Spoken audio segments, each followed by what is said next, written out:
Halo guys, balik lagi di channel Menggagas bareng gue Ariel. Di kesempatan kali ini kita bakalan ngebahas terkait dengan permohonan tim Ses Rido tentang pemungutan suara ulang di Pilkada Jakarta 2024. Simak penjelasannya sampai tuntas agar tidak salah dalam mengambil kesimpulan.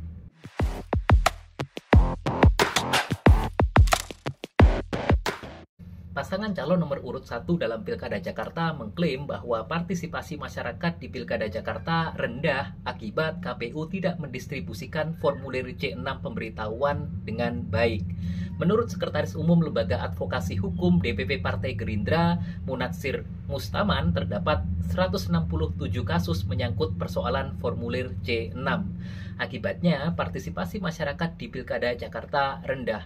Oleh karena itu, tim Rido berencana melakukan gugatan ke MK agar dapat diadakan pemungutan suara ulang karena rendahnya partisipasi dari masyarakat. Di sisi lain, KPU menyampaikan bahwa terdapat beberapa kategori yang menyebabkan formulir C6 itu tidak terdistribusi secara merata. Yang pertama, ada sebanyak 30.800 formulir atau setara dengan 0,38% itu tidak terdistribusi karena pemilih telah meninggal dunia. Kemudian yang kedua, ada sebanyak 117.100 formulir atau setara dengan 1,43% itu tidak terdistribusi karena pemilihnya sudah pindah alamat. Kemudian yang ketiga, ada sebanyak 20.300 pemilih atau sekitar 0,25% itu tidak terdistribusi karena pemilih pindah tempat memilih. Kemudian yang keempat, ada sebanyak 173.700 pemilih atau setara dengan 2,12% yang tidak dikenal. Kemudian ada 11.400 pemilih atau setara dengan 0,14% yang mengalami perubahan status, dan yang paling banyak ada 448.900 warga tidak berada di tempat dan tidak ada keluarganya yang dapat menerima formulir C6. Artinya menurut KPU sebetulnya formulir C6 yang tidak terdistribusi itu juga ada alasan-alasan yang bisa dijelaskan dengan cukup jelas. Oh iya, sebagai informasi bahwa formulir C6 itu adalah formulir yang fungsinya sebagai pemberitahuan atau dalam tanda kutip undangan kepada calon pemilih mengenai pelaksanaan pilkada. Di situ ada jadwal dan lokasi pencoblosan. Lalu, apakah kira-kira MK akan mengabulkan permohonan dari tim Rido untuk mengadakan pemungutan suara ulang atau PSU atas dasar tidak terdistribusinya formulir C6 pemberitahuan secara merata? Kita simak.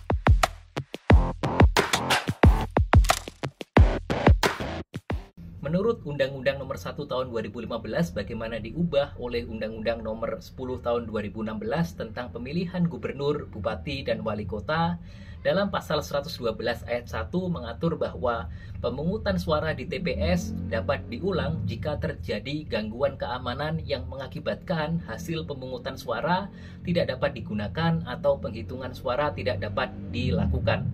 Artinya, gangguan keamanan dapat menjadi alasan PSU jika mengakibatkan hasil pemungutan suara tidak dapat digunakan atau penghitungan suara tidak bisa dilakukan. Lebih lanjut, di ketentuan ayat 2 pasal yang sama diatur secara detail dan limitatif bahwa pemungutan suara di TPS dapat diulang jika dari hasil penelitian dan pemeriksaan panitia pengawas kecamatan terbukti terdapat beberapa keadaan sebagai berikut. Yang pertama, keadaannya adalah terjadi pembukaan kotak suara dan atau berkas pemungutan dan penghitungan suara tidak dilakukan menurut tata cara yang ditetapkan dalam peraturan perundang-undangan. Jadi ada pembukaan kotak suara, berkasnya juga pemungutan dan juga penghitungannya tidak sesuai dengan prosedur. Kemudian yang kedua, petugas KPPS meminta pemilih memberi tanda khusus, menandatangani atau menulis nama atau alamatnya pada surat suara yang sudah digunakan. Jadi intinya surat suaranya diberi tanda khusus, itu nggak boleh, bisa diulang. Nah, kemudian yang ketiga, ketika petugas KPPS merusak lebih dari satu surat suara yang sudah digunakan oleh pemilih, sehingga surat suara tersebut menjadi tidak sah. Jadi ada beberapa surat suara yang sudah dirusak sama si KPPS. Nah, kemudian yang keempat, lebih dari seorang pemilih menggunakan hak pilih lebih dari satu kali pada TPS yang sama atau TPS yang berbeda. Jadi satu orang harusnya kan nyoblos satu kali, dia nyoblos beberapa kali, entah di TPS yang sama atau beda.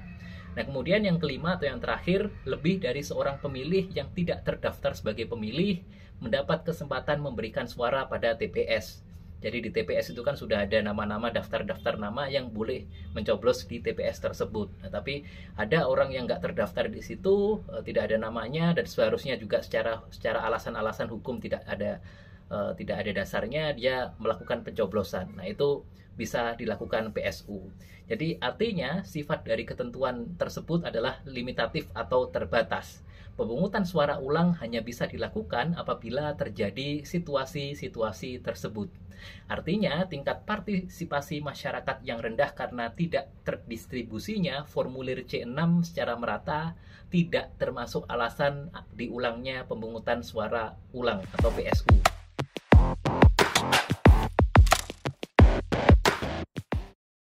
Kemudian jika berbicara mengenai partisipasi pemilih yang rendah karena formulir C6 pemberitahuan atau undangan yang tidak didistribusikan secara merata kepada pemilih, maka kita bisa melihat bagaimana MK sebelumnya memutus terkait dengan hal ini.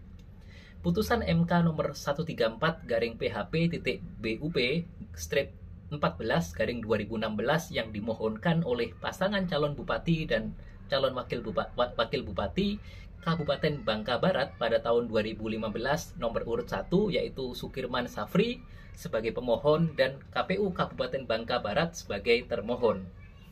Salah satu dalil yang diajukan oleh pemohon adalah hilangnya pemilih akibat tidak dibagikannya formulir C6 KWK. Jadi sama pada intinya ya, salah satu dalilnya adalah terkait dengan formulir C6 tidak dibagikan sehingga jumlah pemilih atau partisipannya menjadi rendah atau menghilang gitu.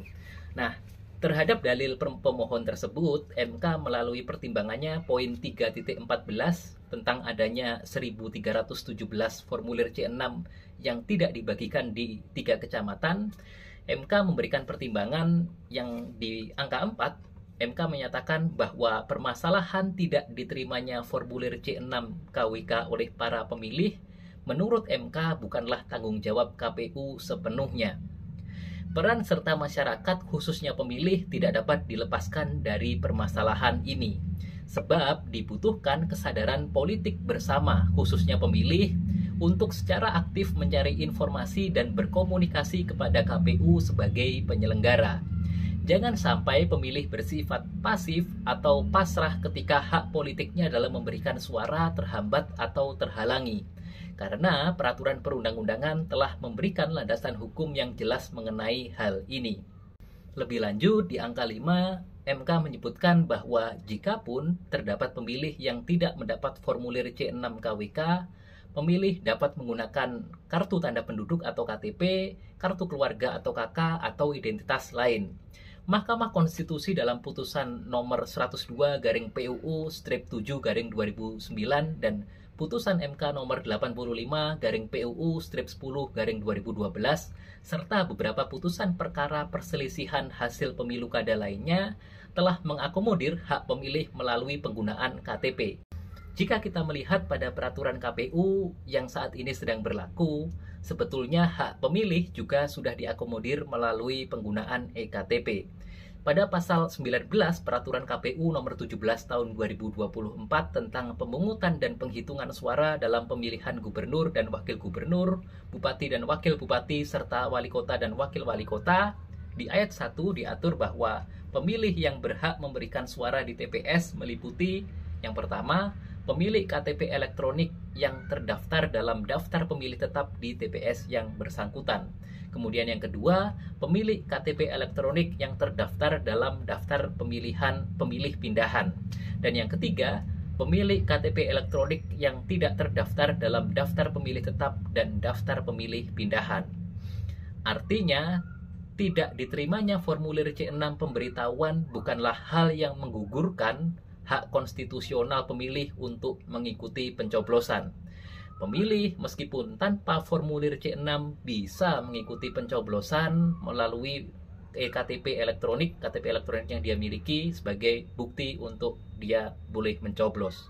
Lebih lanjut, MK juga menyatakan dalam angka ke-6 poin yang sama 3.14 bahwa jikapun para pemilih yang tidak mendapat formulir C6 KWK sebagaimana didalilkan oleh pemohon menggunakan hak pilihnya, tidak terdapat bukti yang meyakinkan MK bahwa para calon pemilih dapat dipastikan akan memberikan suaranya kepada pemohon atau kepada pasangan calon lainnya. Artinya, seumpama para pemilih yang nggak dapat formulir C6 akhirnya seumpama disuruh nyoblos, mereka belum tentu mencoblos si pemohon. Jika dikaitkan dengan Pilkada Jakarta, mereka yang tidak dapat formulir C6 kalaupun nyoblos juga belum tentu nyoblos paslon nomor 1 Ridwan Kamil Suswono atau Rido.